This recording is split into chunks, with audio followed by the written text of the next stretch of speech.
여러분 안녕하세요. 생강남 ETF입니다. 최근에 미국의 증시가 다시 상승을 하고 있는데요. 하지만 굉장히 불안한 랠리를 하고 있습니다.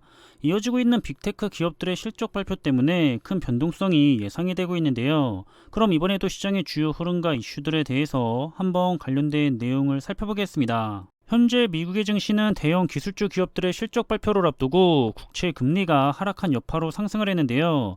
따라서 현지 시간으로 25일 다우지수는 1.07%가 상승을 했고요. S&P 500 지수도 1.63%가 상승을 했고, 그리고 기술주 중심의 나스닥 지수는 역시 2.25%가 상승을 하면서 이렇게 미국을 대표하는 3대 지수는 모두 연일 상승세를 보이고 있습니다. 따라서 시장을 대표하고 있는 S&P 500 지수의 흐름을 먼저 살펴보자면, 이번에도 다시 상승을 했기 때문에 지수가 다시 3800선 위로 올라온 상황인데요. 이 3800선은 고점에서 마이너스 20%가 되는 지점이죠. 최근에는 이렇게 고점에서 27%가 하락하는 지점인 3500선과 함께 20%가 하락하는 지점인 3800선을 사이에 두고서 주가가 일단 움직이고 있는 상황입니다. 보시는 것처럼 현재 시장은 계속해서 쌍바닥의 지지선 근처에서 주가가 옆으로 횡보를 하고 있었는데요. 아슬아슬하게 줄타기를 하고 있다가 최근에 다시 위쪽으로 움직이기 시작했고요. 그리고 일단 시장의 장기적인 추세적인 흐름은 장기 200일 이동평균선을 따라서 이번에도 역시나 하단을 터치하고 나서 위쪽으로 반등을 했던 모습을 보여주고 있는데, 절대적인 것은 아니겠지만 시장이 긴 추세를 이어주는 선이기 때문에 투자 시점에 대한 자료로 참고를 하시는 분들도 많은 것 같습니다. 일단 오늘은 간밤에 미국장의 흐름이 좋았기 때문에 오늘 국내장도 좋을 거라고 생각하셨던 분들이 많았을 거라 생각을 하는데요. 하지만 시장의 흐름은 오히려 반대로 하락을 하는 모습을 보여주고 있고요. 왜냐하면 정규장에서는 상승을 했지만 시간의 장에서 크게 하락을 했기 때문이고요. 여기에 더해서 선물 지수의 흐름하고 환율의 영향까지 더해져서 현재 국내 시장은 하락세로 흘러가고 있습니다.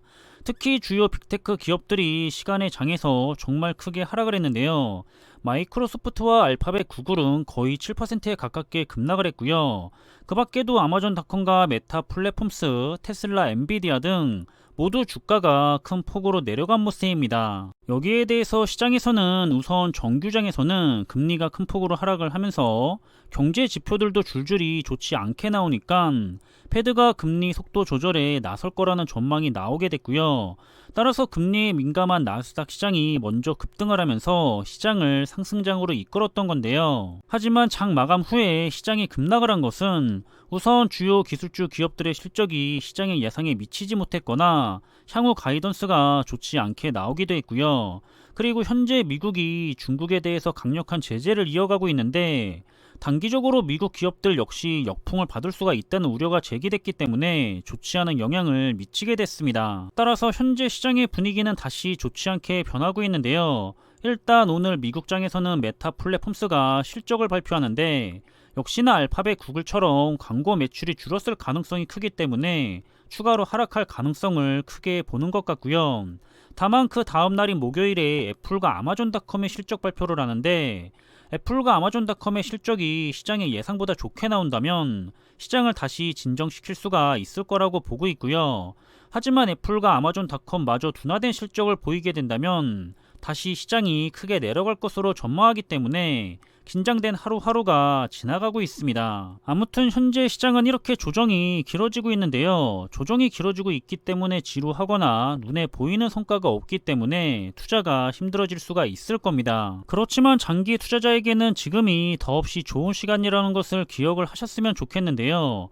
현재 S&P 500 지수의 PER은 17배인데 가치주의 PER은 12배에서 13배밖에 안 되기 때문에 굉장히 주가가 싸다고 하고 있습니다. 그리고 내년에도 여전히 기술주보다는 가치주와 배당주가 좋을 것으로 보고 있고요. 그리고 무엇보다도 패드 역시 계속 매파적으로 시장을 움직이면 좋지 않다는 것을 알고 있기 때문에 곧 시장이 좋은 방향으로 정책 전환을 할 것을 주장하는 모습도 볼 수가 있습니다. 그리고 비슷한 의견인데요. 지금 매수를 해야 1년 뒤에는 괜찮은 성과를 볼 수가 있을 거라고 하고 있고요.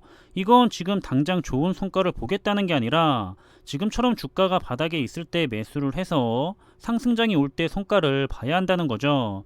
그러면서 많은 투자자들이 바닥을 기다리면서 좋은 시기에 들어가려고 기다리고 있지만 타이밍을 맞추지도 못할 뿐만 아니라 오히려 좋은 기회만 상실할 거라고 지적을 하는 모습도 볼 수가 있습니다. 그리고 또 이제는 시대가 변해서 주요 기술주 기업들이 지수의 큰 부분을 차지하고 있기 때문에 역시나 시장이 지속적으로 상승을 하려면 대형 빅테크 기업들이 회복을 해야 시장이 전체적으로 위로 움직이게 될 텐데요.